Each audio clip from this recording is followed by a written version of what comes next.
এইটো নসিব বা ভাগ্যৰ কথা। প্ৰাৰ্থীজনীৰ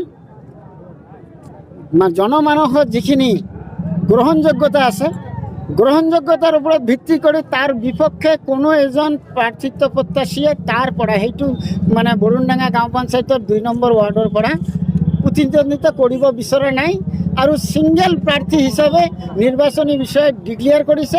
সেই হিচাপত হয়তোবা নিৰ্বাচনী প্ৰক্ৰিয়াৰ যিটো স্ক্ৰুটনি সেইখিনি শেষ হোৱাৰ পিছত নিৰ্বাচনী বিষয়ে তাক নিশ্চিতভাৱে জয়লাভ কৰা বুলি ডিক্লেয়াৰ কৰিব। আমাৰ সকলোৰে কাৰণে ভাল খবৰ যে এনেকুৱা প্ৰাৰ্থী লাগে যাৰ বিপক্ষে বেলেগে প্ৰাৰ্থিত্ব নিজৰ প্ৰাৰ্থিত্ব আবেদন নকৰে আৰু ছিংগল হেণ্ডেডলি জিকি যায়। আশা কৰিছোঁ মই মোৰ তৰফৰ পৰা মুৰ্ছিদা আহমেদক মই কংগ্ৰেচুলেশ্যন জনাইছোঁ। নমস্কাৰ, মোৰ নাম মুৰ্ছিদা ইয়াসমিন। মই বৰুণডাঙা ২ নম্বৰ ৱাৰ্ডৰ সদস্য। মই একলাই লাভ জয় কৰিছোঁ।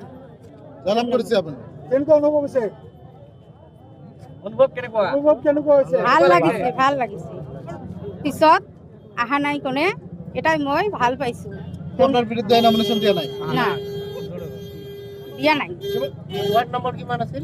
২ নম্বৰ বৰুণডাঙা। এইটো নসিব বা ভাগ্যৰ কথা। প্ৰাৰ্থীজনীৰ জনমানসত যিখিনি গ্ৰহণযোগ্যতা আছে, গ্ৰহণযোগ্যতাৰ ওপৰত ভিত্তি কৰি তাৰ বিপক্ষে কোনো এজন প্ৰাৰ্থিত্ব প্ৰত্যাশীয়ে তাৰ পৰা সেইটো বৰুণডাঙা গাঁও পঞ্চায়তৰ ২ নম্বৰ ৱাৰ্ডৰ পৰা প্ৰতিদ্বন্দ্বিতা কৰিব বিচৰা নাই আৰু ছিংগল প্ৰাৰ্থী হিচাপে নিৰ্বাচনী বিষয়ে ডিক্লেয়াৰ কৰিছে।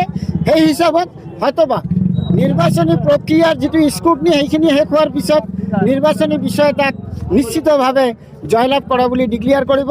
আমাৰ সকলোৰে কাৰণে ভাল খবৰ যে এনেকুৱা প্ৰাৰ্থী লাগে যাৰ বিপক্ষে বেলেগে প্ৰাৰ্থিত্ব নিজৰ প্ৰাৰ্থিত্ব আবেদন নকৰে আৰু ছিংগল হেণ্ডেডলি জিকি যায়।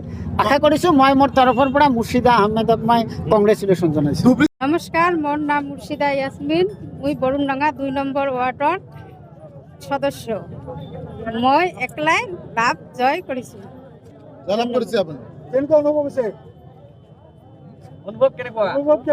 ভাল লাগিছে।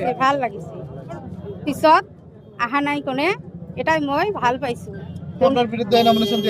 না, দিয়া নাই।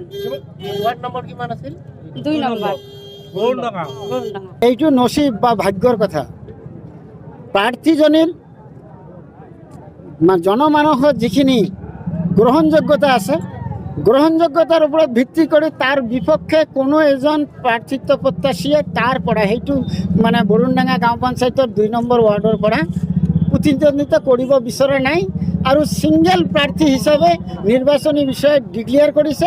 সেই হিচাপত হয়তোবা নিৰ্বাচনী যিকোনো খবৰৰ বাবে যোগাযোগ কৰক 7099017330 লগতে 7099017110 নম্বৰত।